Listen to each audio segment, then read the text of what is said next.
lo sé, Fernanda, pero eso de tratarme de usted casi es una ofensa, te diría, porque marca una edad, hay un tema de edad Mejor, que a mí me mejor. preocupa. Cuando, Intento responder la pregunta del segundo encuentro, bien, dale, como para compensar la falta. para compensar, dale, sí. Bueno, vimos algo respecto de los instrumentos, Ujú, diferente, digamos, de la evaluación en su totalidad. Evaluamos algo acerca de las formas de evaluación más estructuradas o menos estructuradas, ujú, em, los objetivos que se persiguen en cada una que debían estar en línea con los objetivos que nos proponemos para enseñar. Eh, Vimos algo acerca de cómo, según los resultados de aprendizaje que buscamos durante las propuestas de enseñanza, es ujú. que vamos a elegir el instrumento de evaluación a posteriori. También habíamos mencionado, no muy en profundidad, creo que había quedado pendiente, algo acerca de las rúbricas o las diferentes grillas, eso sí lo vimos en profundidad, no así tal vez digamos, en qué momentos o cuándo era necesario evaluar de Sí. esa manera o con o con esos instrumentos. Muy bien, vamos a trabajar sobre esos instrumentos de registro estructurado. Estamos diferenciando los instrumentos de evaluación, que son las pruebas, de los instrumentos de registro estructurado, que son esos elementos que nosotros usamos para registrar lo observado y para que sea un poco más justa la evaluación, ¿no? Siempre vamos a tender a la justicia evaluativa, pero como somos sujetos, siempre hay un grado de subjetividad. ¿M? Muchas gracias, Natalia. A partir de eso que vimos, ahora lo vamos a recordar algunos de los puntos centrales. ¿Hicieron alguna propuesta de cambio? ¿Revisaron las consignas? ¿Hicieron algo en sus propuestas formativas? ¿Algún cambio? ¿O se prometieron revisar las consignas? Sí, me dice Cristian. Sí, más una promesa que una realidad hoy. Bueno. Yo lo charlé con la cátedra, por ejemplo, ¿Ah? porque los chicos los invité a participar.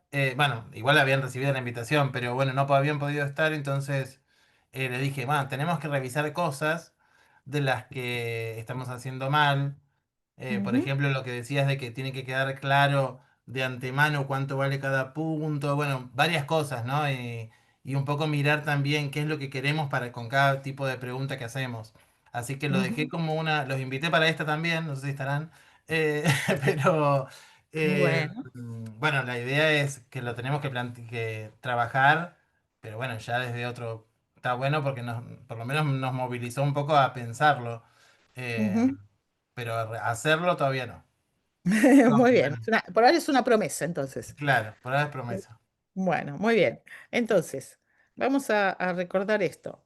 Nosotros trabajamos con las consignas. Yo enfaticé que las consignas, las instrucciones, van a ver que en otros países se lo llama instrucciones en lugar de consignas, porque también en lugar de hablar de educación, a veces hablan de instrucción cuando aluden a los espacios formativos, ¿no? A los espacios formales. Entonces, de acuerdo a dónde estamos, es la denominación. Entonces, nosotros le damos una indicación al estudiante para hacer una tarea, tiene que ver con un hacer, pero tiene que ver también con un contenido, con pautas sobre cómo queremos que lo haga y con un producto, es decir, que esperamos que realice. El tema es que a veces algunos de estos cuatro componentes falta en nuestras consignas. Entonces, yo en general digo que buscan llenos de esperanza los estudiantes saber qué quiere, el otro de mí y no siempre logran resolver. ¿M? Como ustedes dijeron, uno de los temas interesantes son los objetivos, si los miramos como aquello que nos da alguna pista sobre qué desafío cognitivo queremos que los estudiantes desarrollen. Recuerden que los que están en la base son los más simples, y a medida que ascendemos son los más complejos. De acuerdo a lo que planificamos, enseñamos y evaluamos. Bien. Ahora, también yo mencioné una línea teórica de un autor que se llama Biggins, que en 1998 ya proponía trabajar con la línea de las tareas auténticas. ¿Qué nos está diciendo en este autor? Que las tareas escolares están en general alejadas de las prácticas profesionales y que cuanto más centrado en la teoría, cuanto más centrado estemos en la teoría, más alejado vamos a estar del desarrollo profesional del estudiante. Es decir, exponemos, yo ahora estoy exponiendo, ¿sí? Estoy exponiendo de manera teórica y entonces voy a poder tomar una prueba escrita, una prueba oral, pero no una prueba de desempeño, porque solamente estoy trabajando con lo que se llaman los saberes declarativos, con los contenidos, con los conceptos, pero nada más. Entonces, ¿cuál es la propuesta de Biggins?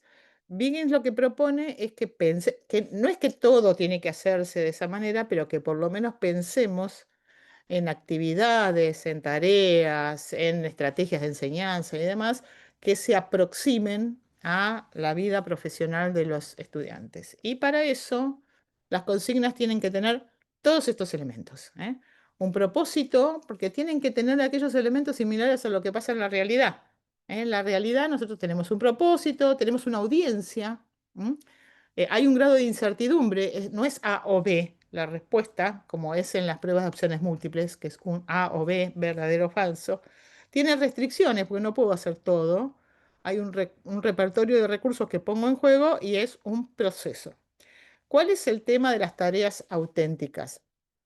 Cuanto más próximos estamos al desarrollo profesional, más tiempo nos lleva elaborarlas, desarrollarlas y evaluarlas. ¿Por qué? Porque el tiempo no es la teoría. Si yo les digo, bueno, a ver, ¿cuáles son las 6 características que dice Biggins? ¿No? Ustedes lo pueden, no, no, no, 6. Ahora, si yo les digo, elaboren una consigna que responda a las 6 características que pide Biggins en su campo disciplinar, ven que van a tener que pensar, bueno, a ver, ¿cuál sería la actividad? ¿A quién dirigiría esa actividad? ¿Qué tendría que hacer?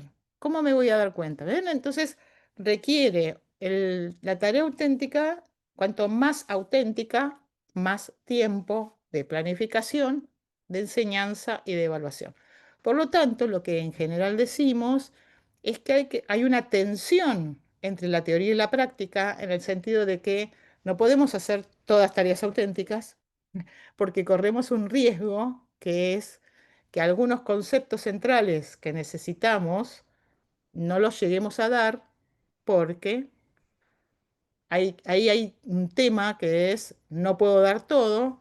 Entonces, cuando yo incluyo tareas auténticas, cuando incluyo actividades centradas en el estudiante, cuando incluyo mayor desarrollo, más cercanía al desarrollo profesional, tengo que saber que algo del repertorio de los conceptos, de los datos, de los principios, va a tener que quedar.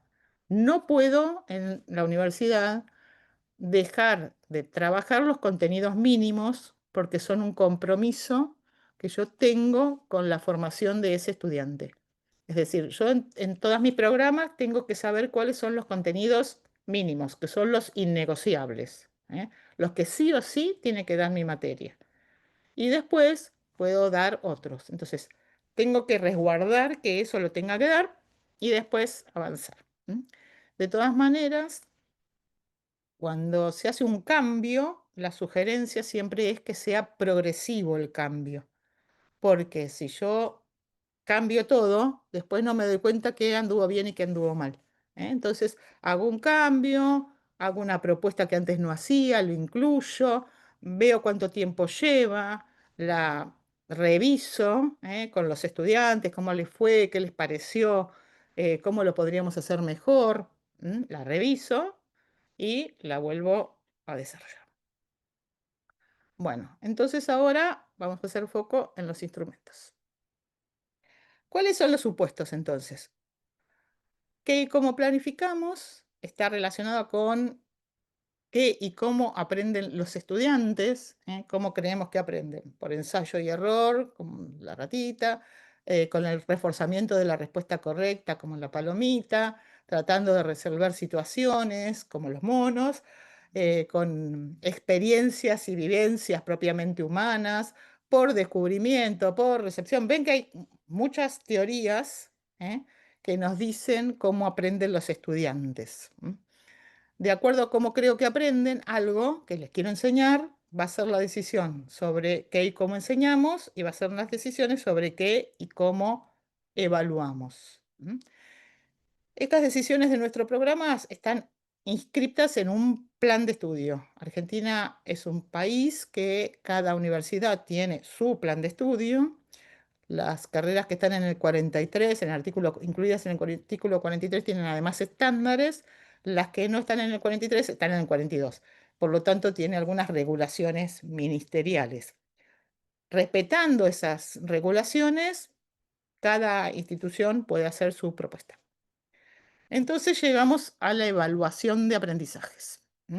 Hay una serie de preguntas que nos tenemos que hacer cuando pensamos en evaluación de aprendizajes. ¿Qué evaluamos? ¿Qué evaluamos? Evaluamos lo que enseñamos, evaluamos en virtud de los objetivos, evaluamos conceptos, evaluamos capacidades. ¿Qué evaluamos? ¿Cuándo evaluamos? En el inicio, durante, al final. Acá hay un tema que está vinculado en la universidad con el tamaño de los grupos. Entonces, no es lo mismo si yo tengo un grupo de 15, 20, 30, 45, vamos a suponer, que si tengo un grupo de 300, 700. No es lo mismo. Entonces, eso también va a determinar algunas decisiones sobre el cuándo y cómo evaluamos. ¿Quiénes evaluamos? Cuando el otro me evalúa a mí, es heteroevaluación; cuando me evalúo a mí misma, autoevaluación; cuando evalúo a la evaluación, se llama metaevaluación. Hay algo que a veces los docentes hacemos, yo insisto con esto, que es en un examen le preguntamos al estudiante cómo le parece que le fue y qué nota le pondría. Es poco práctico eso. ¿Por qué? Porque el estudiante va a hacer un cálculo especulativo, y porque los manuales de evaluación dicen que nadie va a hablar en contra de sí mismo, y que por lo tanto la autoevaluación debe estar alejada de las instancias de control. ¿Qué quiere decir esto? Que eh, yo en realidad tengo que favorecer la autoevaluación de los estudiantes y de las estudiantes, pero para que pueda ver cuáles serían sus propuestas de mejora. Bueno, después estuvimos viendo que yo les pregunto, y esto es una evaluación informal, ¿cómo les fue? ¿Qué hicieron? ¿No? Y si, recién hicimos una evaluación informal. Si hacemos una actividad como lo que mencionó Natalia, que era, bueno, vayan a hacer una actividad, revisen las consignas y demás, es semiformal, y que en general, ¿no? Nosotros pensamos que la evaluación es la formal, ¿no? Entonces tenemos ahí las pruebas. Las pruebas orales, escritas y de desempeño, y los portafolios, que es el, el dispositivo que es traído como propuesta, viene del marco del arte, donde los pintores hacían acopio de sus mejores producciones, y el portafolio puede ser reflexivo o como colección. Como colección, siempre digo lo mismo, cuando yo iba al jardín de infantes, la maestra hacía el acopio de mis trabajitos. Es lo mismo, es la colección de trabajos, que podría ser elaborado mediante el acopio de cada uno de esos trabajos, de todo lo que hicimos, o el portafolio que se llama reflexivo, que es a los trabajos le sumo la reflexión del estudiante. Y ahí de nuevo, ¿qué portafolio? ¿Un portafolio grupal, un portafolio individual? ¿Cuándo le pido un portafolio? Todas las materias, todas las unidades, todo no se puede hacer con portafolio. Bueno, y el encuentro 2 estuvimos trabajando con las pruebas escritas, orales y de desempeño. Las escritas pueden ser estructuradas o no estructuradas, las orales estructuradas y no estructuradas, las de desempeño estructuradas y no estructuradas. También vimos que tenemos que tratar de establecer relaciones entre las actividades de la enseñanza, las estrategias y la evaluación, y también si lo hacemos de manera virtual, ¿eh? Si trabajamos con mapa conceptual, evaluamos con mapa conceptual. Si trabajamos con destrezas, observamos las destrezas. Si trabajamos con aprendizaje basado en problemas, en proyectos, en casos, en desafíos, simulación, las pruebas escritas y orales van a ser insuficientes, porque probablemente lo que vamos a hacer es evaluar la teoría de la práctica, pero no la práctica. ¿Eh? Le puedo preguntar de qué se trata. Entonces, esto que decían recién acerca de los instrumentos de registro estructurado es lo que vamos a ver hoy. Entonces, vimos pruebas la otra vez y hoy vamos a ver registros. Preguntas hasta acá. ¿Cómo vamos con el recorrido de lo que hicimos? Hicimos saber, ¿por qué hice este recorrido? Porque hay algo en la didáctica que se llama redundancia. ¿Por qué voy a redundar? Voy a redundar cuando el conocimiento, cuando eso no lo conozco tanto, entonces necesito volver para comprenderlo.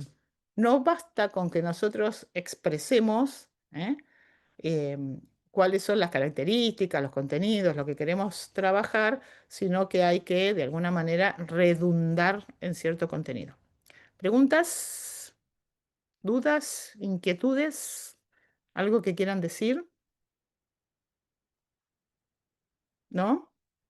Bueno, entonces cuando nosotros, a lo mejor el estudiante nos pide que le repitamos algo, en general hay que repetirlo no exactamente igual, porque si no es como más sopa de Mafalda, ¿vieron? Es como darle lo mismo y no lo va a entender. Si no lo entendió con la primera explicación, con la segunda tampoco lo va a entender.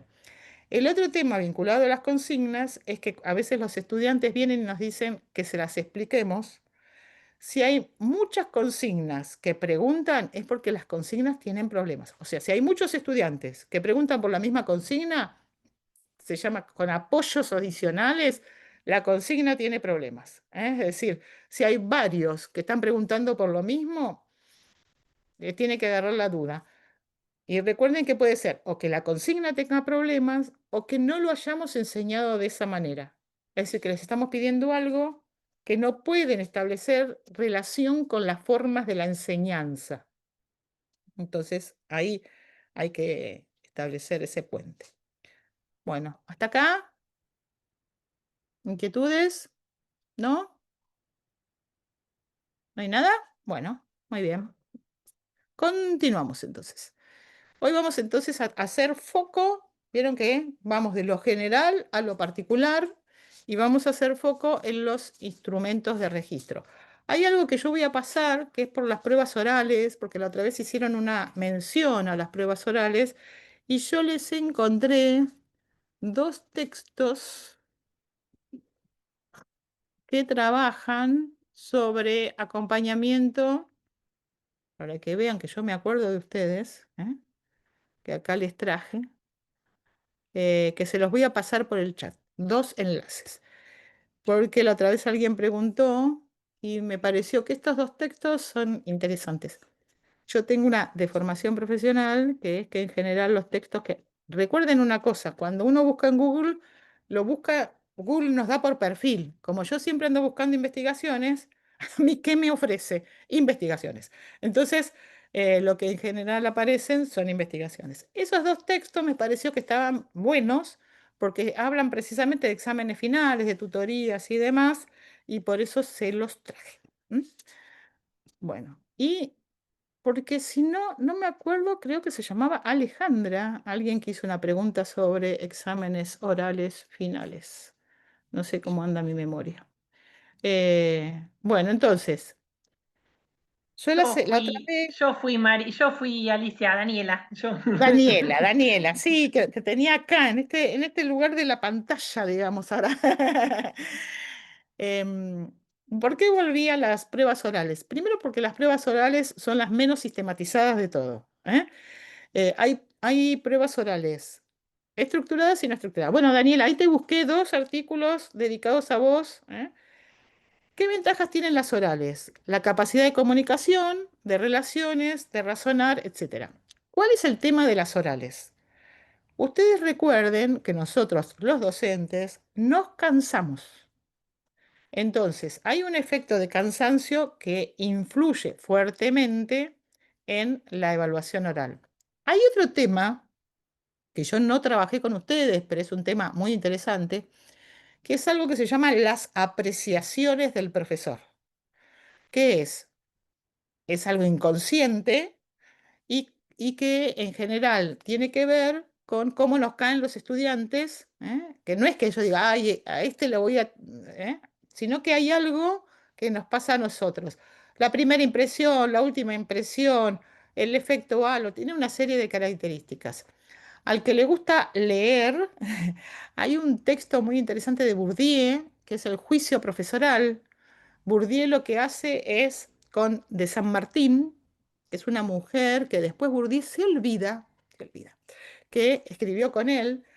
Ellos lo que agarran son las fichitas las fichas de una institución para mujeres, ¿eh?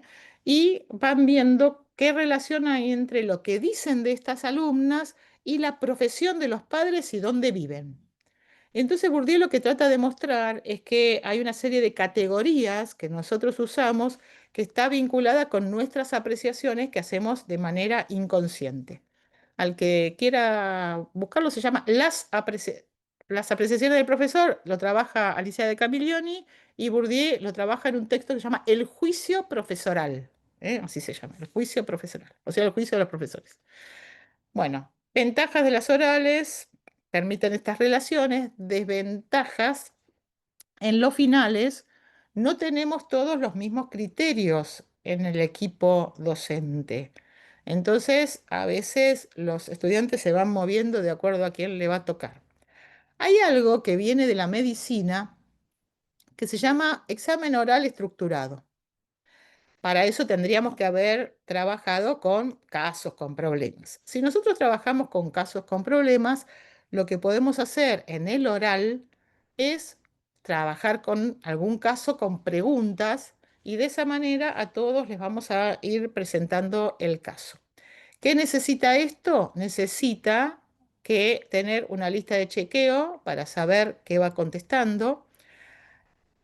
Se sugiere que cuando estemos evaluando no pongamos cara, ¿eh? Porque vieron que uno está, "Mm, sí, entonces le damos pistas al estudiante si va por ahí, si no va por ahí, tampoco una momia, pero bueno, no ponerles caras, que además a veces ni siquiera interpretamos de qué estará pensando el docente.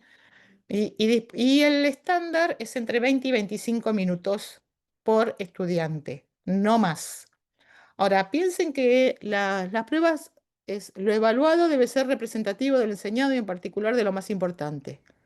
Por lo tanto, la recomendación que se hace para las orales es tener un repertorio, de preguntas, de temas que les vamos a preguntar y sacar algún tipo de lugar donde tengamos unas fichas o lo que fuera, y después sí hacer alguna pregunta adicional. Pero tener algún repertorio de qué cosas son centrales, porque si no nos va a pasar esto que les dije antes, que vamos a ir con los últimos, ya los vamos a escuchar como si lloviera. Entonces, preparar, el equipo docente tiene que pensar en los criterios, compartirlos con los estudiantes, contar con un procedimiento de registro y disponer de un variado set de preguntas, ¿eh? Otra cosa es que no se debería apurar a los estudiantes, porque hay estudiantes que tienen más un tempo distinto, y entonces, bueno, ahí tenemos un problema. Elena, Ahí está. Em, yo lo que te quería preguntar es si está bueno o no ese uso que tiene uno de empezar la prueba oral con, bueno, empecé a hablar de un tema que hayas preparado, así como para romper el hielo, como para que el estudiante se sienta, digamos, seguro, o sea, que empiece con un tema que sepa y bueno, y después arrancar con preguntas sobre otras cuestiones. Bien. O si Em, eso está ya fuera sí, sí, de... que desarrolle. El tema es este. Tendría que quedar claro que ese tema, es decir, ese inicio, es precisamente con ese objetivo. Porque a veces los estudiantes dicen, yo desarrollé bien el tema, claro, si vos lo preparaste, mi amor, pero después todo lo demás no. Entonces, tiene que quedar claro que el inicio del examen va a ser para entrar en calor y conocer qué les interesa y demás, pero las preguntas y la base de la nota va a estar relacionada con lo que le vamos a preguntar. Una cosa que a mí me sirve y que lo hacía yo cuando tenía grado, es preparar algún tipo de presentación, que el estudiante traiga, por ejemplo, un mapa conceptual, algún tipo de esquema, algo donde traiga una vinculación entre los conceptos. Entonces ahí es más fácil para decir, bueno, a ver, A con B, ¿por qué lo vinculaste? ¿Podrías dar un ejemplo de esto? Es decir, traigan un mapa conceptual, eso es muy práctico. Si están trabajando en historia, no sé, una línea de tiempo que no es fija, sabemos que las líneas de tiempo son complejas y que tienen varias cosas que aparecen al mismo tiempo y demás, pero algún soporte que me permita entrar al tema de relaciones. Si lo que me interesa es que relaciones, ¿no? Claramente, porque eh, si yo se lo pregunto de manera oral, es más difícil porque tiene que tener armado ese mapa, ¿eh? Y entonces tiene que buscar esas relaciones. Si nosotros intencionalmente le pedimos que traigan el mapa de relaciones, es mucho más fácil, ¿eh? A mí me resultaba más práctico.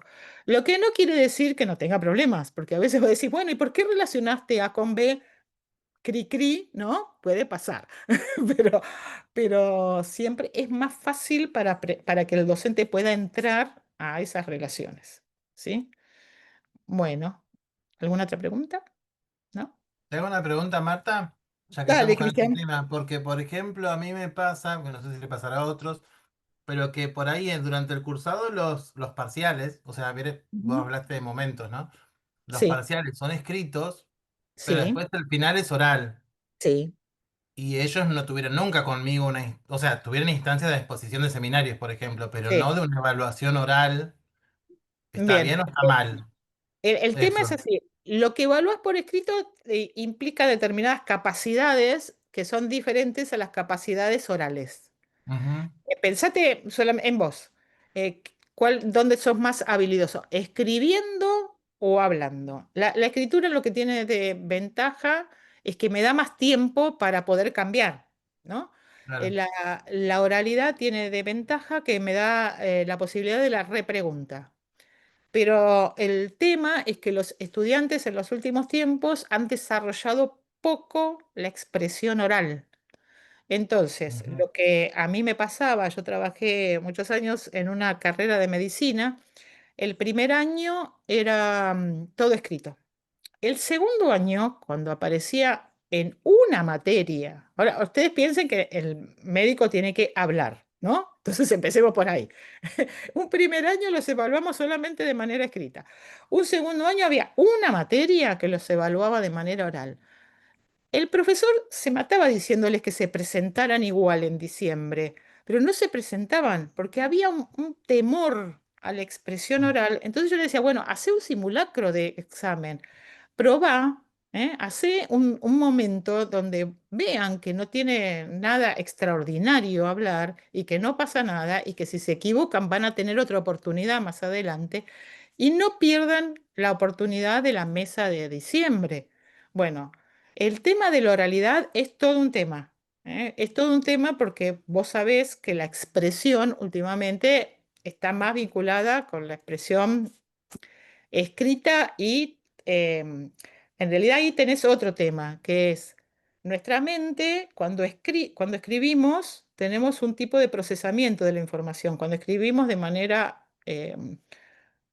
con el papel, con la lapicera, ¿no?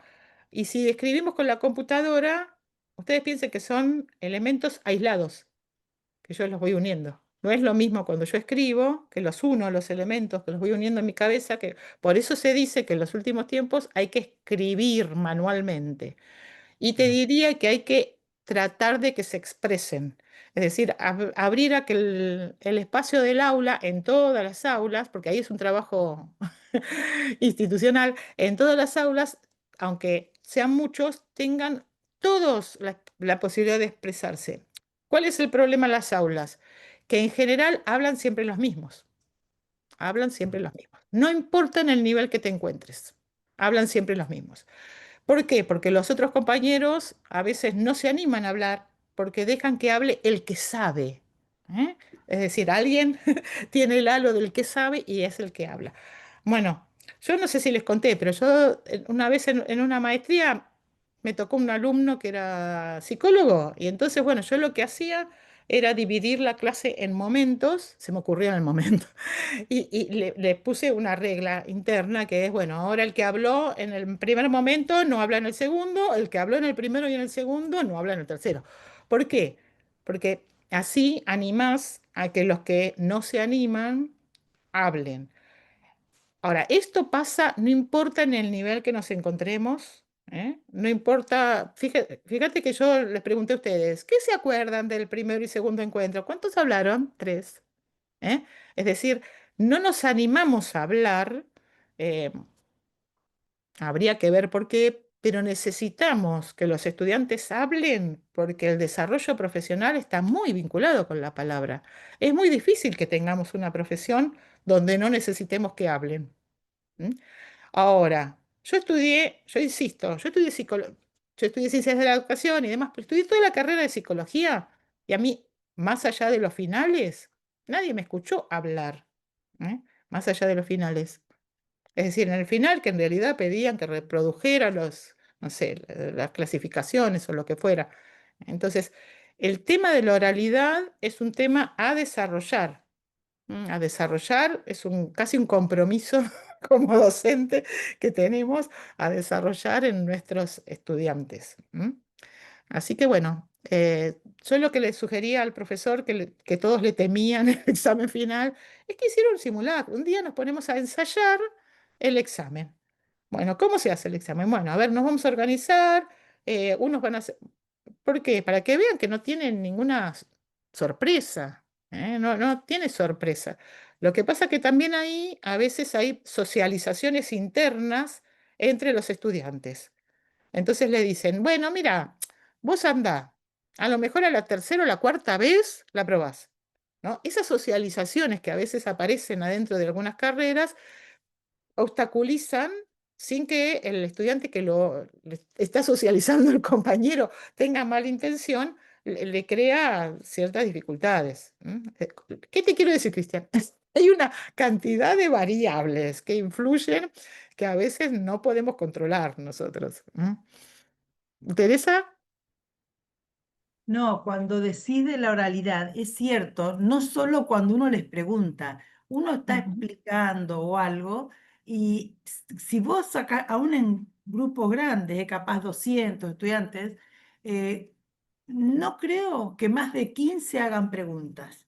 Sí, Cuando vos respondes o vos les contestás, más o menos, pero a veces van a decir, pero ¿y esto? No, no lo entendí. Y te dicen directamente, no, no, no me animo a preguntar. O claro, sea, hasta sí, el extremo que no, sí. si le dan la respuesta tienen miedo, pero ni siquiera a veces a decir que es una duda lo que tienen. Sí. Eso, Ahí tenemos otro problema, es un problema de vocabulario de uso. ¿Eh? Voy a dar un ejemplo. Ayer estaba mirando el programa de Pergolini, que no siempre lo miro, pero ayer lo estaba mirando.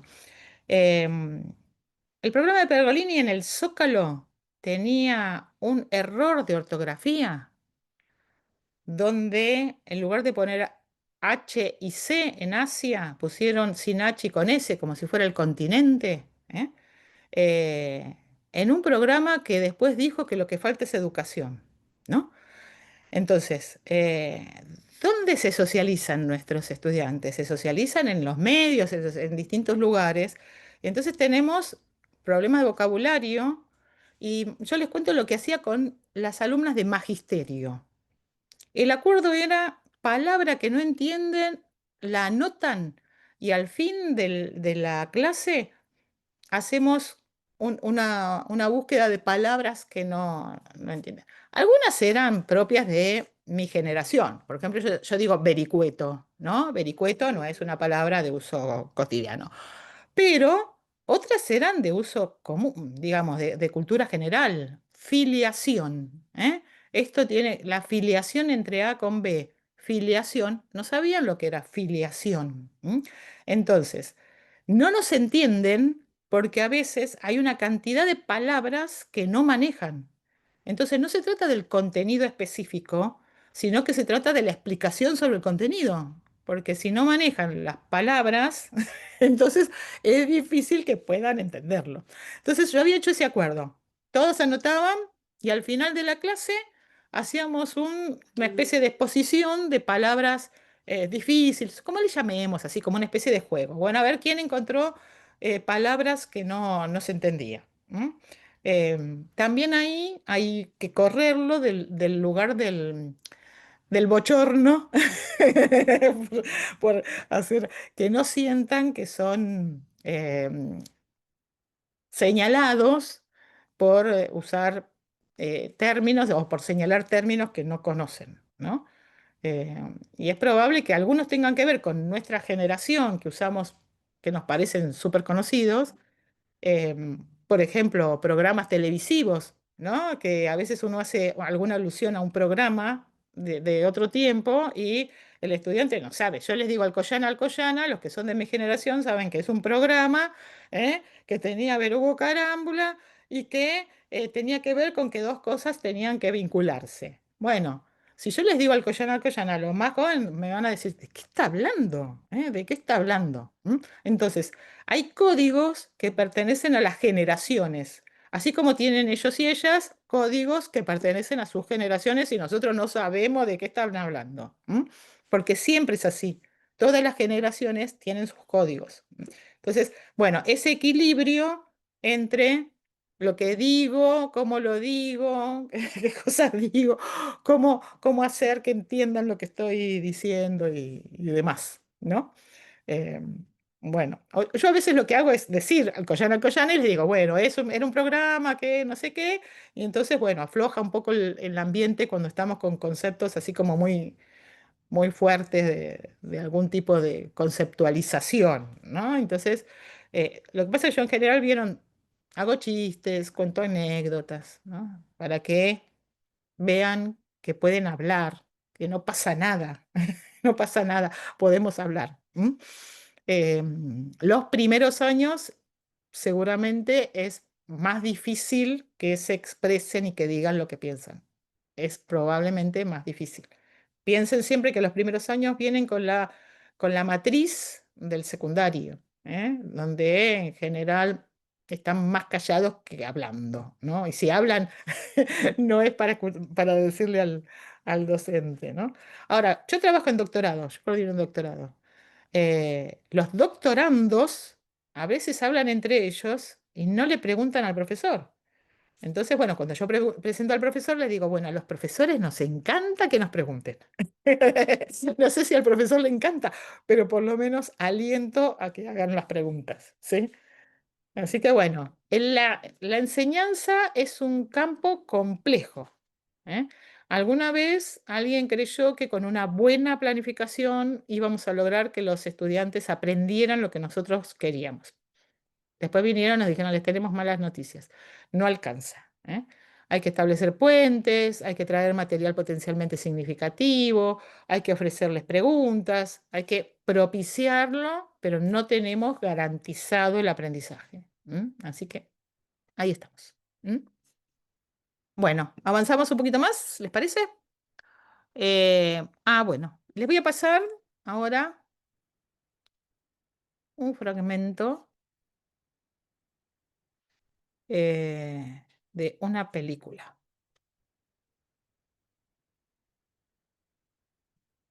Fragmento.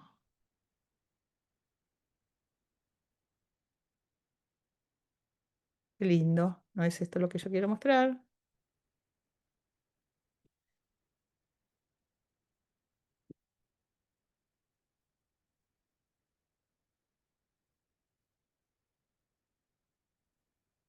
Bueno, ¿por qué les traje, además de que, porque ya se imaginarán que a mí me gusta Sherlock Holmes, eh, ¿por qué les traje este fragmento? ¿Mm?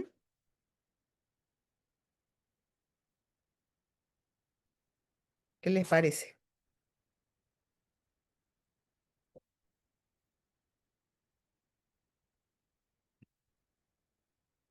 ¡Wow!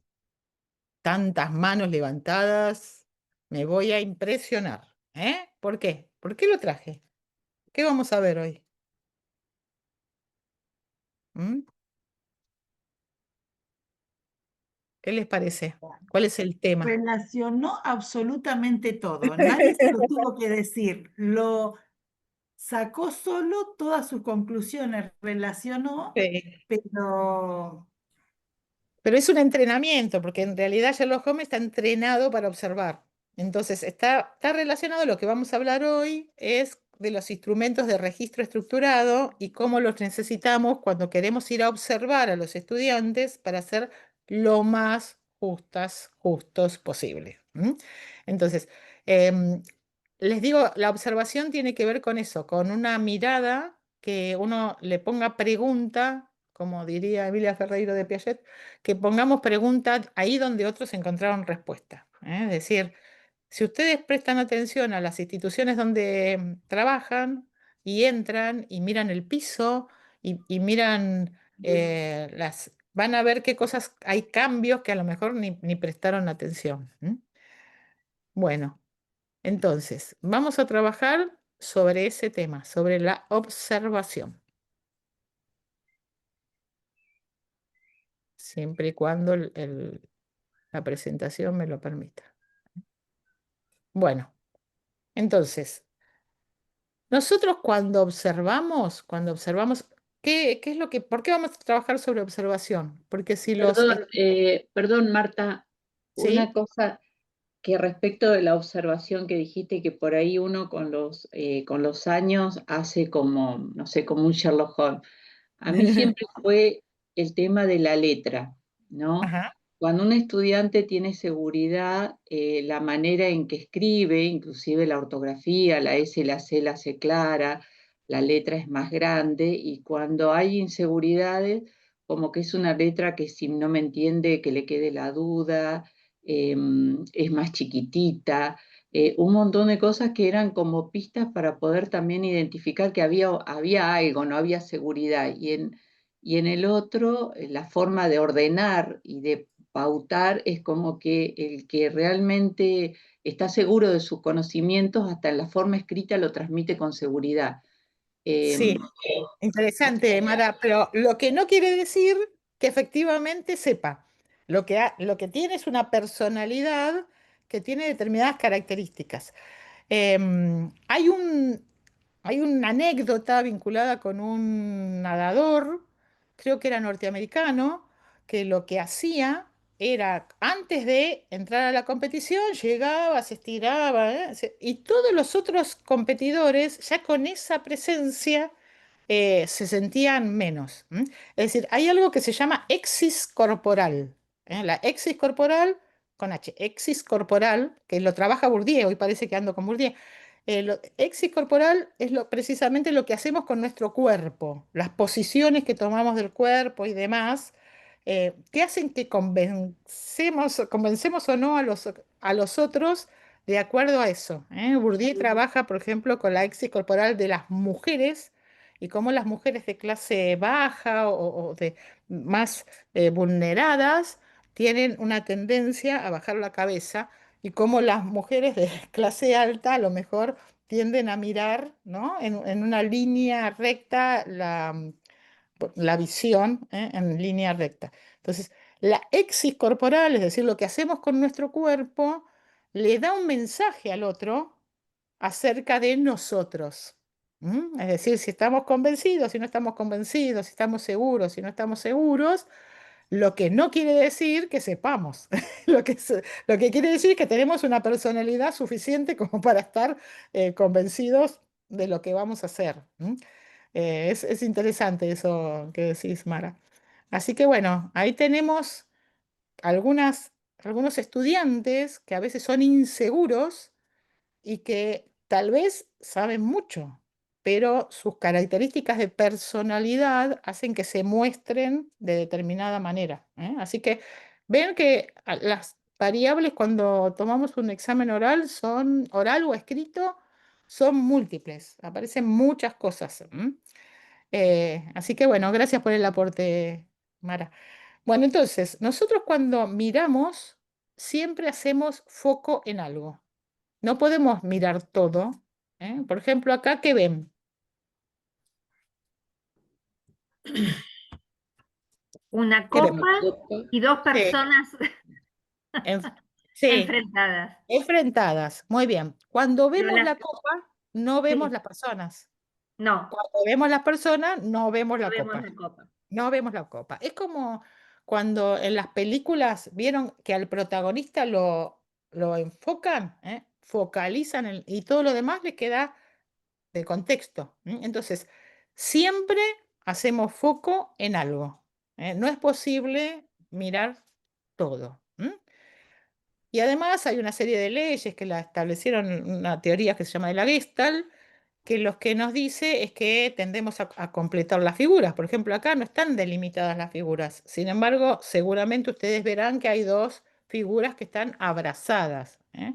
Entonces, como también nuestra Gestalt, ¿eh? A veces completa algo que no necesariamente está ahí. Cuando nosotros vamos a observar a los estudiantes, que necesitamos observarlos, porque necesitamos ver en qué medida eso, que esa práctica que esperamos hayan aprendido, la aprendieron, necesitamos hacer algún tipo de registro. ¿Por qué insisto con la práctica? Porque la práctica se evalúa mediante observación. Si nosotros una práctica la evaluamos mediante una prueba, lo que evaluamos, recuerden, es la teoría de la práctica, no la práctica. Piensen en un RCP, ¿eh? En eso que se hace con el muñeco. Yo les puedo decir, bueno, paso 1, paso 2, paso 3, paso 4, paso 5. ¿Yo sé hacerlo? A lo mejor sí, a lo mejor no. Yo estoy expresando la teoría de la práctica. No quiere decir que yo sepa la práctica. Yo podría em, relatar el procedimiento de una cirugía. Ahora, ¿sé hacer la cirugía?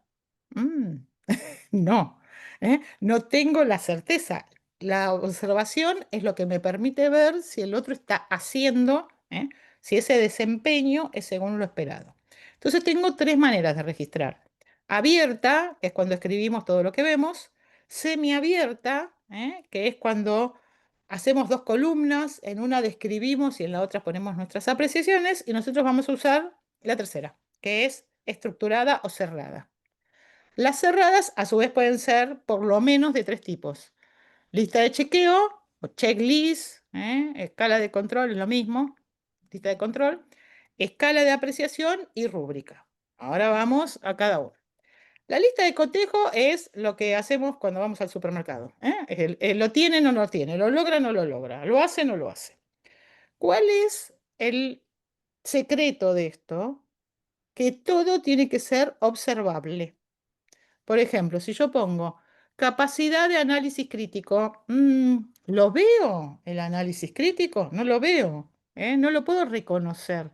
Yo lo que tendría que, por ejemplo, ¿coopera con sus compañeros? Y la pregunta que yo le haría es, ¿cómo me doy cuenta? eh, ¿Respeta las palabras de sus compañeros? Bueno, ¿cómo me doy cuenta? ¿Interrumpe o no interrumpe? ¿Evita interrumpir? ¿Reconoce los turnos de habla? Es decir, lo tengo que describir de tal manera que todos entendamos lo mismo. Recuerden el tema de los puntajes. Si yo eso lo voy a usar para la nota, tengo que hacer múltiplos de 5, 5, 10. ¿Por qué? Porque si a veces ponen 7 elementos para observar algo y después se vuelven locos, ¿no? Como en las pruebas, para ver cómo colocar el puntaje, Entonces, hay que ser lo más concreto posible, Entonces, esto tenemos, por ejemplo, esta es una lista de cotejo que evalúa un informe de investigación. ¿Pueden tener los estudiantes la lista de cotejo? Sí, sería deseable que la tengan, que chequeen antes de entregarla, si está el título, si está el resumen, si están las consignas, están las palabras claves, etc. Ven que son 10. Es una adaptación, esto tenía 12. ¿Por qué tenía 12? Porque en otros países, en Uruguay se usaba 12, en Paraguay se usa 5. Entonces, cuando ustedes busquen y encuentren algún tipo de instrumento, tengan en cuenta que a veces están elaborados en otros países, ¿eh? Y entonces tienen otros puntajes. ¿M? Entonces, ven, tiene el título, indica el resumen, tiene 10. Si hace todo esto, tiene 10.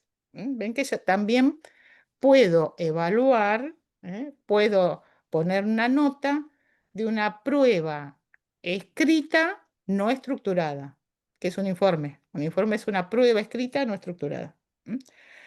Ahora, fíjense esta forma de hacer la lista de chequeo. Cada fila tiene un montón de elementos.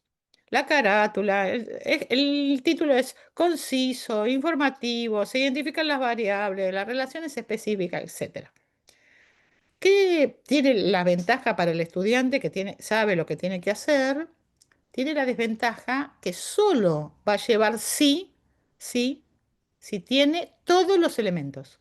Si no es no. ¿M? Entonces es todo o nada. Por eso se recomienda que sea más fácil de discriminar, por fila cada uno de los elementos para saber qué de todo esto no tiene, qué de las tablas de contenido figuran enumerándolas en forma correlativa, qué redacta el resumen con menos de 250 palabras, indicando objetivo, método, instrumento, ¿qué le falta a todo eso? Entonces, esto es una...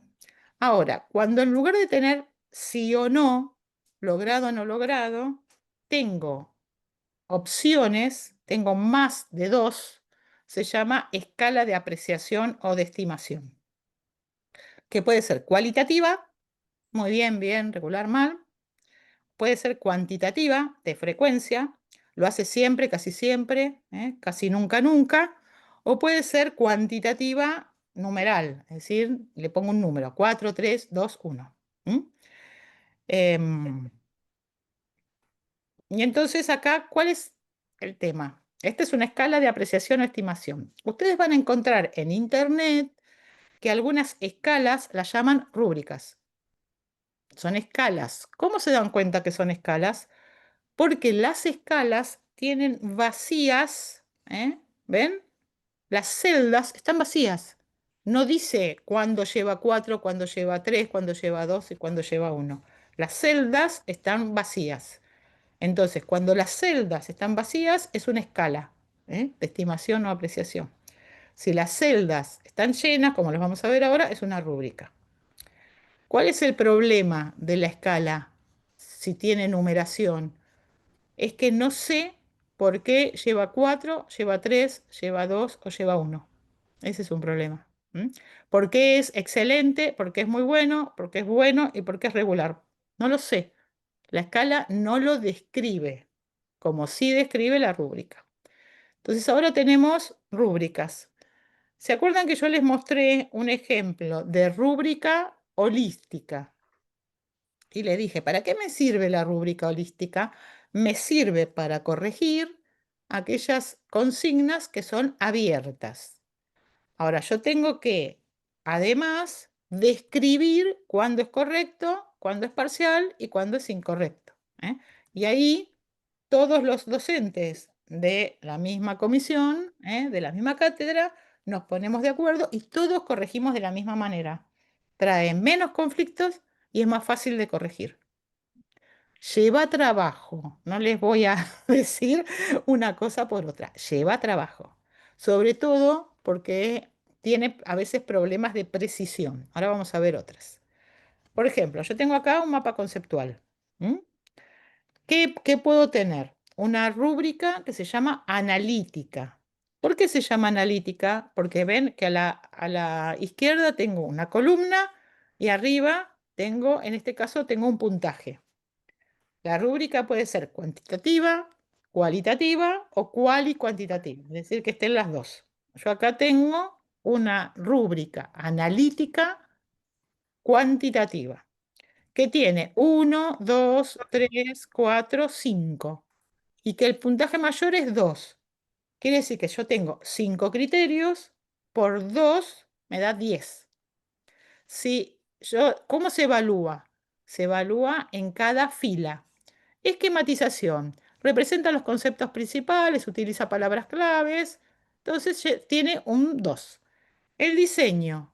Representa un mínimo de palabras dentro de óvalos, entonces tiene un 1. La organización tiene a lo mejor un 0. Entonces, se evalúa fila por fila, el desempeño de fila por fila. ¿Sí? Entonces, tengamos cuidado con esto. Traten de ser prácticos, prácticas. Esto es una rúbrica analítica. Acá tenemos una rúbrica de la rúbrica. La rúbrica está excelente, muy bien, bien. Deficiente, decía ahí. Regular podríamos poner, porque deficiente es feo, ¿no? Excelente, muy bien, bien. ¿Cuál es uno de los problemas claves que van a encontrar en las rúbricas que encuentran en Internet? Son las escalas. Si ustedes miran, y acá siempre hay alguien que tiene algún problema, a veces en algunas instituciones tenemos excelente, muy bien, aprobado, desaprobado. El aprobado va de la mano del desaprobado. Yo no puedo tener una escala que tiene el elemento aprobado en la escala, porque si no, muy bien, ¿qué es? ¿Desaprobado? Entonces sería excelente aprobado, muy bien aprobado, aprobado. ¿Ven? Las escalas es una de las cosas que hay que cuidar más porque a veces tienen problemas, sobre todo en esta continuidad. Bueno, esta es una escala cuantitativa. Y una cosa que hay que tener cuidado es de la UNAM, la Universidad de México. Lo que hacía la Universidad de México es, antes de que uno le envíe el trabajo, te envían la rúbrica. ¿Para qué está la rúbrica? Para que el estudiante evalúe en qué medida está cumpliendo con todo lo que se espera de él. Entonces, ¿qué vemos acá? Voy a achicar esto. Debajo de lo esperado, si tiene muchos errores de ortografía, muchos errores, va a tener un 0. Entonces, acá tienen otro elemento. En vez de bajarle la nota por errores de ortografía, la ortografía y la redacción compone la nota. Extensión. Si tiene las 500 a 1000 palabras como pidieron, tiene todo el puntaje. Si tiene más o menos menos y demás. En contenido, yo acá le cambié algo porque decía, se usan 3 o más con ideas, decía la rúbrica. Yo las ideas no las puedo ver. Lo que puedo ver son los conceptos. Lo que puedo ver son los conceptos. No puedo ver las ideas. Entonces van a encontrar que hay algunas cosas que... Bueno, entonces, ¿qué tienen las rúbricas? Nos lleva una inversión de tiempo, nos lleva un trabajo importante de tiempo. En algunos lugares, inclusive yo he salido de experto, digamos, para analizar rúbricas. A veces se ha llegado a... Hay rúbricas que se usan para... que se validan las rúbricas como examen final de alguna actividad. Eh, y lo que me permite la rúbrica es la retroalimentación o devolución constructiva de lo que vamos a hablar ahora. Entonces, ¿qué hace la rúbrica? Me facilita información para decirle a los estudiantes, bueno, miren su rúbrica, ¿ven? Eh, Tiene 0 en esta fila de extensión porque pusiste menos de 250 palabras. Entonces, en ese criterio tenés un 0, pero en el manejo del lenguaje tenés un 3. ¿eh? Ahora, siempre las rúbricas tienen que tener parece raro, pero tienen que tener la columna de 0. ¿Por qué? Porque si ustedes empiezan en la columna del 1, fíjense que van a tener como mínimo 4 puntos, porque empiezan el 1. Entonces la rúbrica siempre parte de 0. Bueno, tiene una serie de pasos, hay que hacer una lista, hay que agruparlo, aplicar, revisar. Se pueden hacer con inteligencia artificial, las rúbricas, hay algunos programas, ¿Cuál es la dificultad que yo le veo, por lo menos hasta la IA que he encontrado ahora? Es que en general los descriptores son muy vagos. Parece que todavía no aprendió a hacer rúbricas la IA. Y entonces los descriptores son demasiado amplios. ¿Eh? Los descriptores tienen que ser precisos para que sea una rúbrica que sirva, porque si no, no sirve para nada. Si no describe bien, no sirve. ¿Mm? Bueno, ¿qué les parece?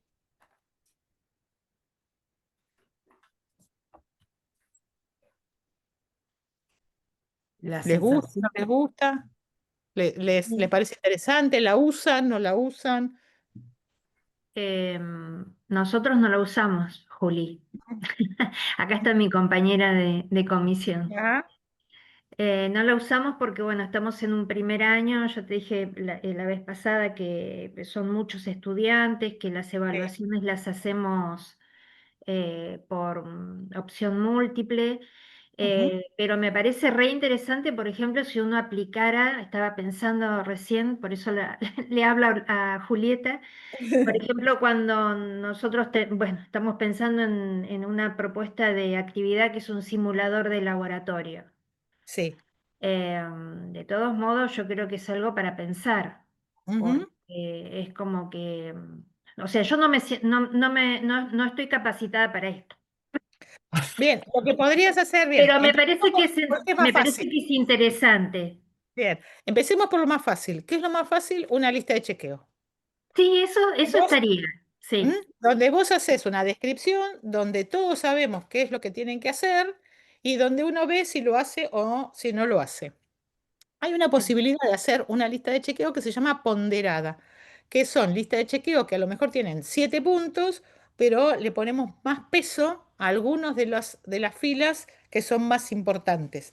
Entonces, también es un mensaje para los estudiantes, para las estudiantes, acerca de qué es lo que sí o sí tienen que aprender, porque cuando uno le pone más peso a algo, está dando un mensaje de, mira, esto es importante. ¿Eh? Así que, bueno, es un proceso. La adquisición de estos instrumentos es un proceso. En los últimos años recién se están incorporando. eh, y yo les digo, es preferible utilizar un instrumento y no todo en todos, porque si no es imposible de aplicar. ¿Eh? Pero A lo mejor.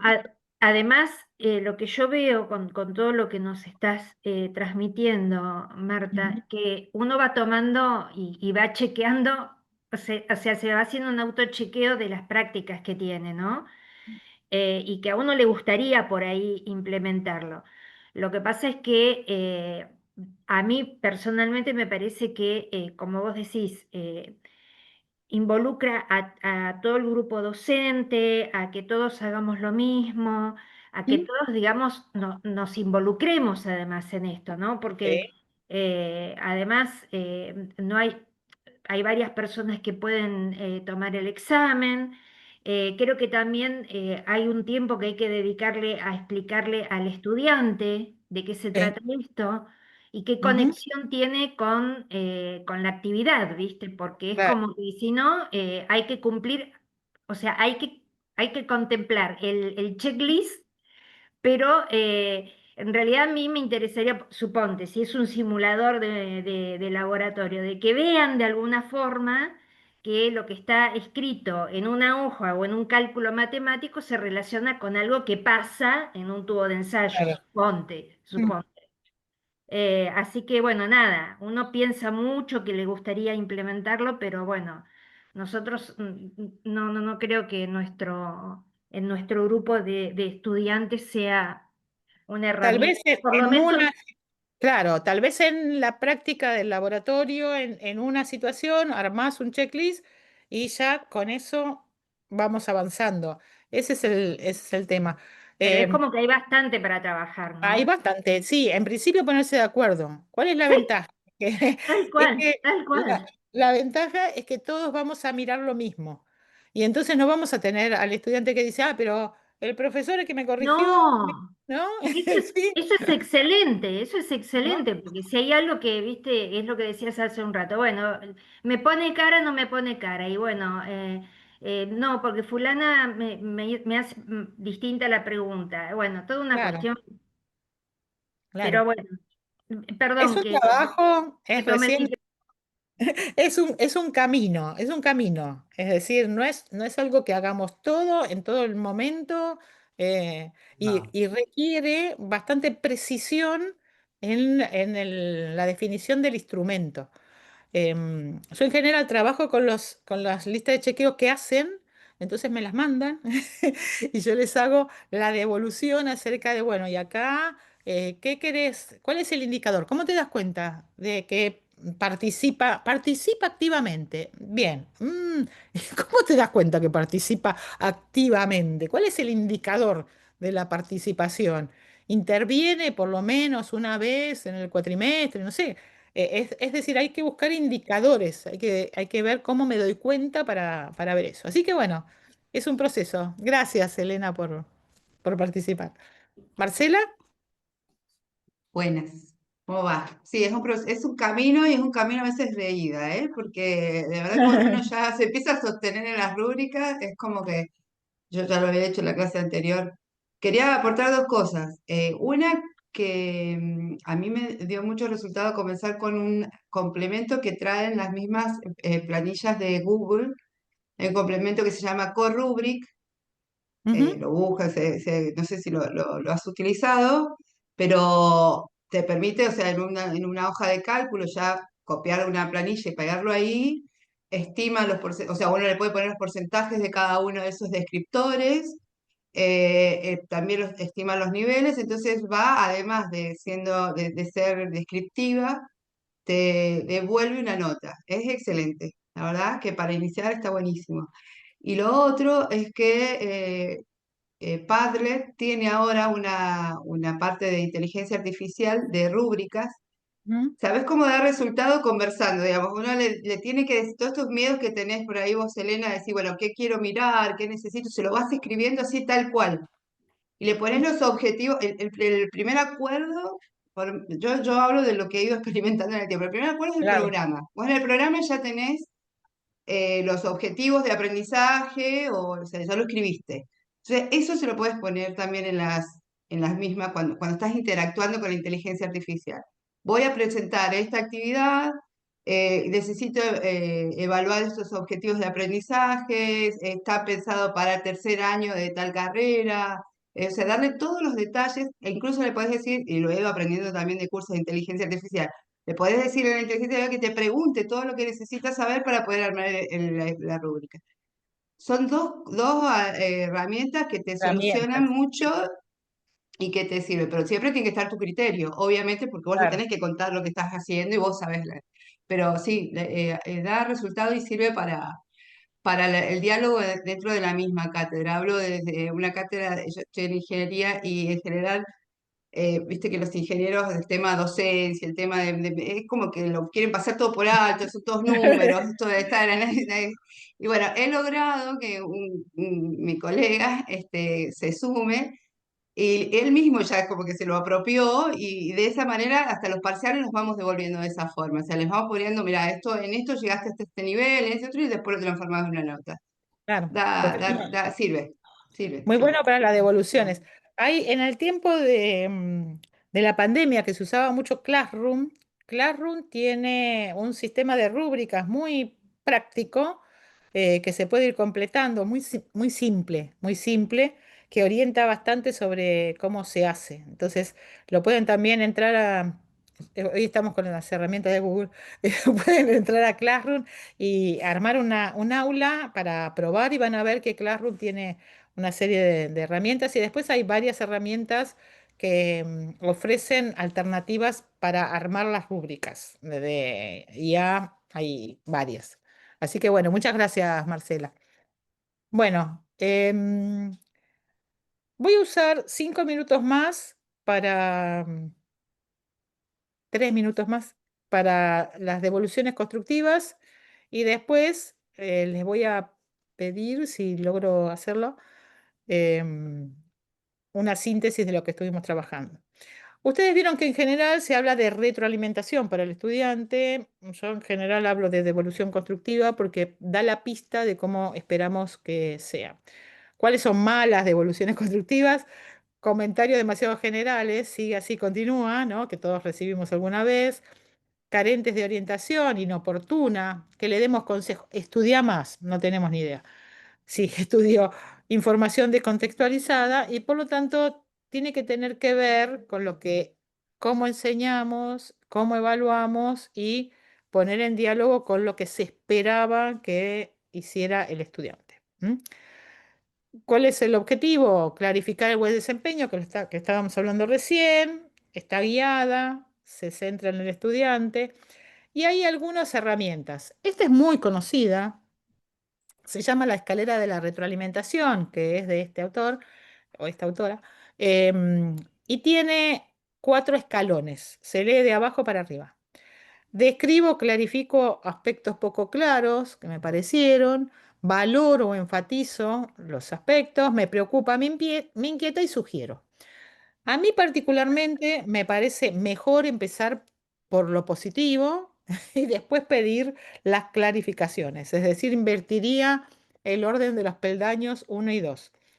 Hay una devolución constructiva que se llama el sándwich, que se usa en simulación, que lo que proponen es dar una devolución destacando los aspectos positivos, después mostrar cuáles son las cuestiones a mejorar y terminar con algo positivo para que el cierre no sea algo negativo.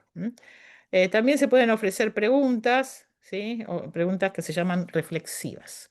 Bien, dicho esto, em, a ver si tengo la posibilidad de... No, no tengo esa posibilidad, no los tengo los cuadraditos, porque...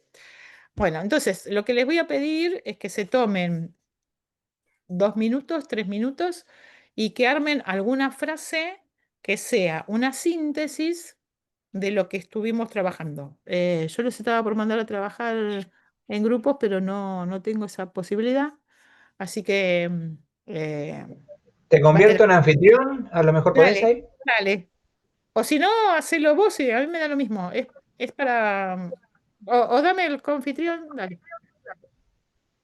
A ver, salas, grupos pequeños. Bueno, ¿cuál es la consigna? Tienen que armar un párrafo que sintetice lo que estuvimos trabajando. Puede sintetizarlo al modo de una pregunta. No es necesario que sea una afirmación. ¿Eh? Entonces, vamos a abrir 5 salas. Y tienen que aceptar para irse. En 5 minutos los traigo de vuelta. 5 o 7 minutos.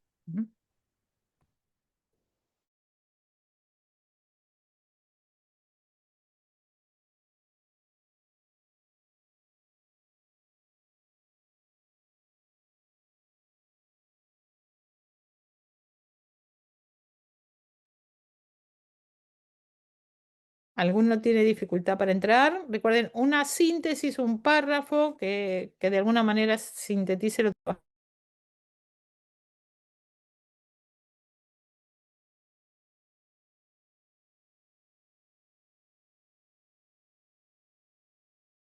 La idea. Esto tiene que alargarse, basta. Basta. Tienen que Porque tener más además tiempo. necesitamos el espacio del café, del mate, Claro, para lo más charlar entre lindo. nosotros, Sí, esa es la parte más conocernos, linda. compartir, nada. Evidentemente lo que queríamos era hablar entre nosotros, che. Claro, sí, querían Tal dejar Porque cual. además se ve que algunos tenemos una, como así, con el micrófono agarrado. No, el la síndrome del verdad, pulpo. Marta, que estaría genial si pudiésemos hacer una capacitación, ya curso, como fuera, y que vengas alguna vez presencial.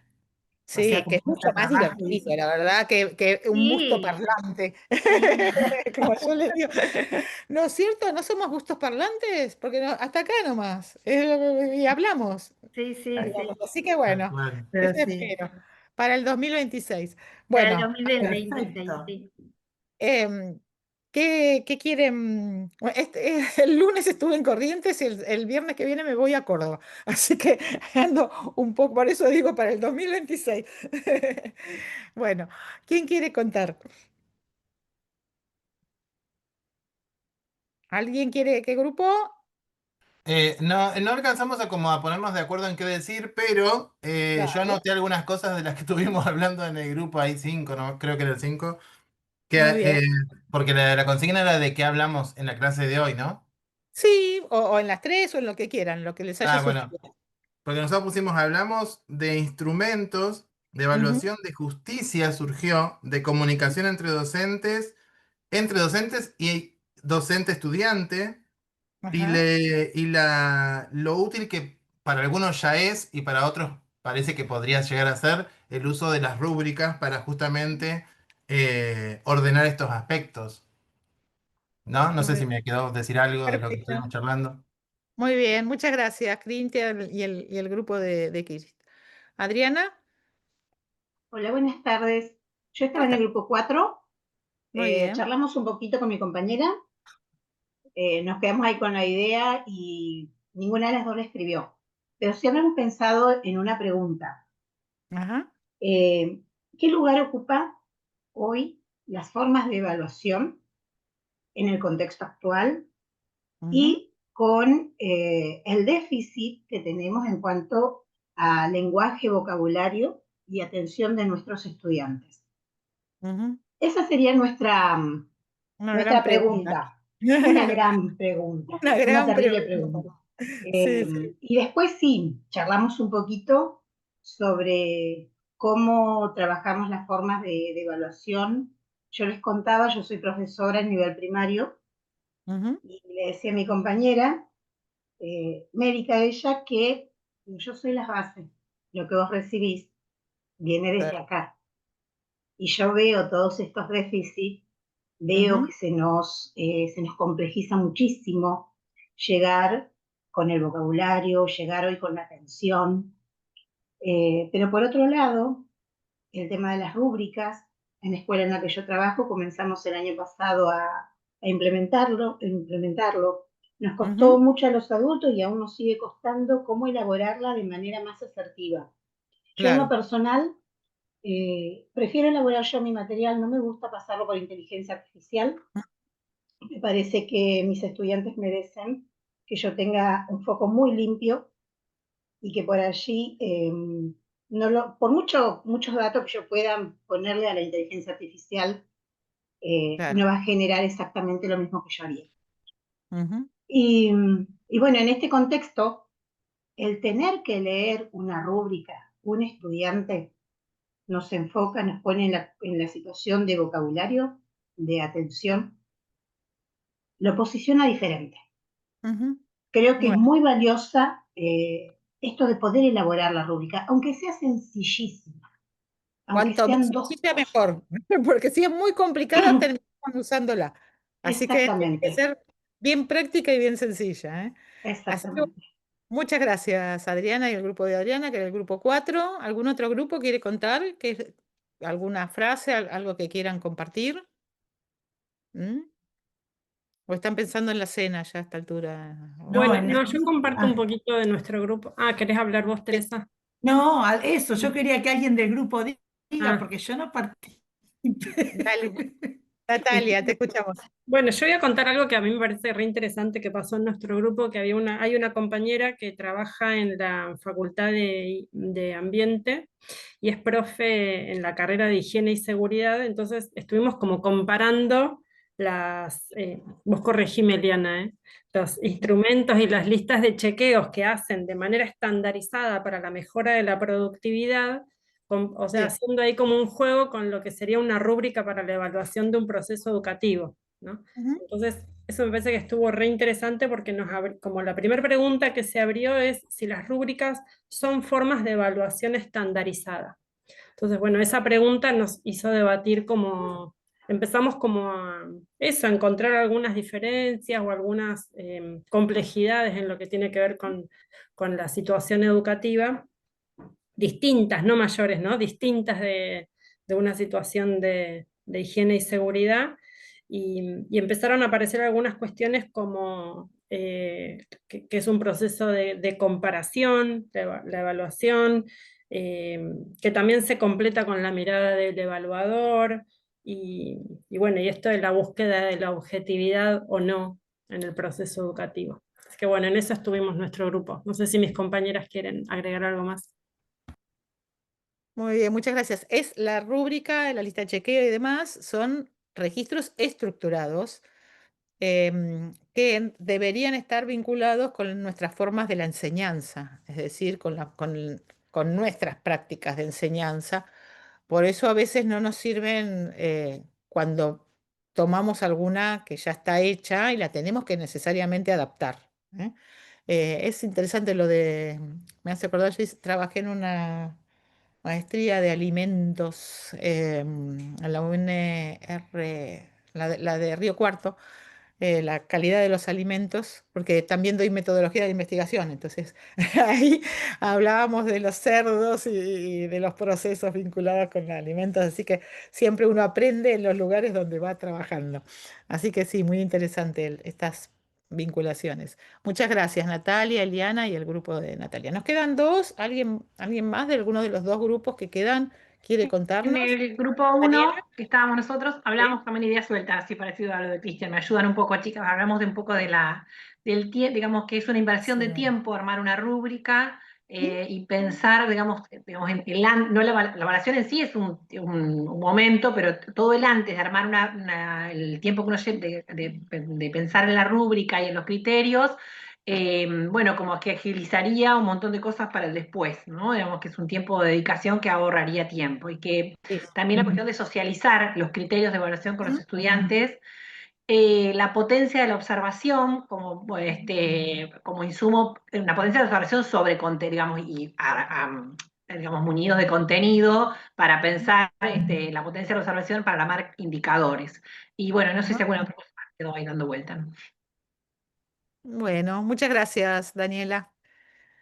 Después me contás si te sirvieron los artículos. Em, bien, el último grupo, creo que quedaba uno más.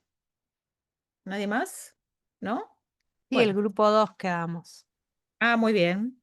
Sí, estuvimos como largando algunas ideas. Una de las compañeras dijo que la última parte, esa de la devolución constructiva, como que le hubiera gustado que se profundizara un poco más eso. Lo que tuvimos como charlando y compartiendo ahí es el tema de que en realidad la evaluación y la construcción de una rúbrica nos posiciona en pensar cuáles son los sujetos, los estudiantes con los que tenemos, el contenido que queremos evaluar, el qué y para qué evaluamos, y ahí es donde construimos, digamos, ese instrumento particular para este grupo de estudiantes. Yo le comentaba, digamos, yo tengo en una de las asignaturas son a los sumo 15 estudiantes, en la otra tenemos 200, digamos, Claro. cómo vamos construyendo ahí los instrumentos en función de los estudiantes y del contenido, digamos. El contenido, de cómo lo trabajamos, Exacto, sí. vamos avanzando. Efectivamente, esa es un poco la idea. Por eso vieron que yo no les hablo de objetividad, sino de justicia, es decir, tratando de pensar más en esa línea, porque mi perspectiva es que la objetividad como tal no existe y por lo tanto lo que podemos hacer es aproximarnos a ser cada vez más justos, aunque nunca lograrlo del todo, porque siempre hay algo que nos atraviesa como sujetos. Muchas gracias, Laura, y el No, equipo. de nada. Sí, otra cosa, otra de las compañeras Dale. lo que planteaba era el tema de que por ahí trabajan un primer año, como los estudiantes a veces están como, ella decía como que hay muchas cosas, cómo acompañamos los procesos, ¿no? De aprendizaje, es decir, están las clases, hay video, hay esto como que a veces parece que fuera un exceso y como que eso, los estudiantes se pierden en esa cantidad que hay, ¿no? Bien, Es lo ¿cómo que hacer planteo. para organizar esa multiplicidad de ofertas que les Mm, damos para que puedan acercarse al objeto de estudio? sí. A veces se necesita un tipo de organización porque muchos de nosotros aprendimos como pudimos, pero lo que vemos es que cada vez más se necesita ciertas orientaciones acerca de cómo estudiar, cómo organizarse, cómo organizar la multiplicidad de elementos que les ofrecemos, donde a veces sí se pierden. Bueno, hemos llegado al final, esto es todo por hoy, como diría el dibujito animado. Espero encontrarlos, encontrarlas en un futuro, y si es presencial mejor, porque es más entretenido y seguramente tenemos más tiempo y demás.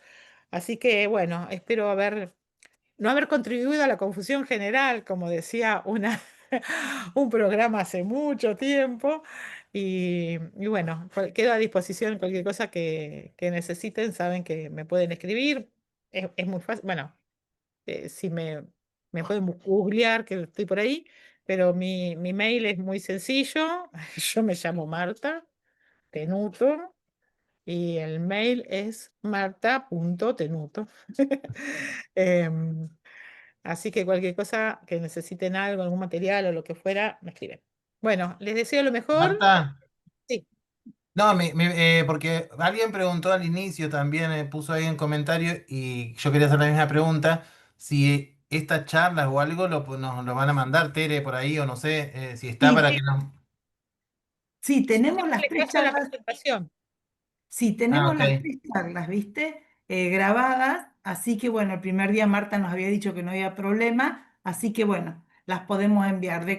Bueno, por supuesto, muchísimas gracias a todos, Marta. La verdad que muchísimas, pero muchísimas gracias, porque bueno, yo creo que un poco es lo que uno busca, este espacio de reflexión, de compartir, de escucharnos y bueno, y de poder volcar lo que uno le está pasando o demás. Pero capaz que te digo, si pensamos en un curso el año pasado, habría que ver, por supuesto, según tu agenda, y la verdad que sería muy bueno poder hacer algunos encuentros más similares a estos, porque estos encuentros sincrónicos, me parece, con esta modalidad de eso, creo que bueno, que nos ayuda y es como decimos, bueno, vamos intentando de a poco y tal vez si uno va haciendo, así que tal vez te, te escribo, a mí me parece que es una buena Dale. opción, no sé qué piensa el resto. ¿Quieren, Sí, a mí me quieren? parece que está bárbaro este tipo de Yo me encuentros. Va. anoto, yo me Bien. anoto. Bien, Elena.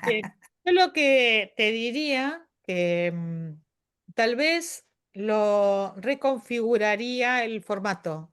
Haría algo más tipo taller, es decir, que Bien, traigan, que revisemos, que bien. miremos, que compartamos, porque me parece que eso puede ser más productivo, porque a lo mejor uno lo escucha y dice, ah, qué interesante, pero si uno lo mira en la producción propia y si lo comparte con los compañeros, en Sí, general es mucho más enriquecedor lo que dicen los compañeros que escucharme a mí sí, hablar tal todo el cual, tiempo. tal ¿Eh? cual, Así tal que bueno, cual. para pensarlo y pensarlo Bueno, como en esa otra clave, en una clave, lo que pasa es que acá los docentes tomamos decisiones, ¿eh? Seleccionamos, organizamos y secuenciamos los contenidos. Yo decidí hacerlo con este formato que es como un comprimido. Es un comprimido de todo lo que habría que ver en relación a evaluación. Podríamos pensarlo también de otra manera. Bueno, y les agradezco la paciencia, les agradezco la presencia, la participación, ¿eh? Y todo, y la invitación, sobre todo, a estos encuentros, ¿eh? Así que bueno, que les vaya muy bien, ¿eh? bien. Igualmente. Muchas Bueno, gracias. Gracias. Gracias, Nos muchísimas muchas estamos gracias. gracias. Buenas encontrando. tardes para todos. Muchas gracias, Adiós. Marta. Chao. Chao, muchas gracias.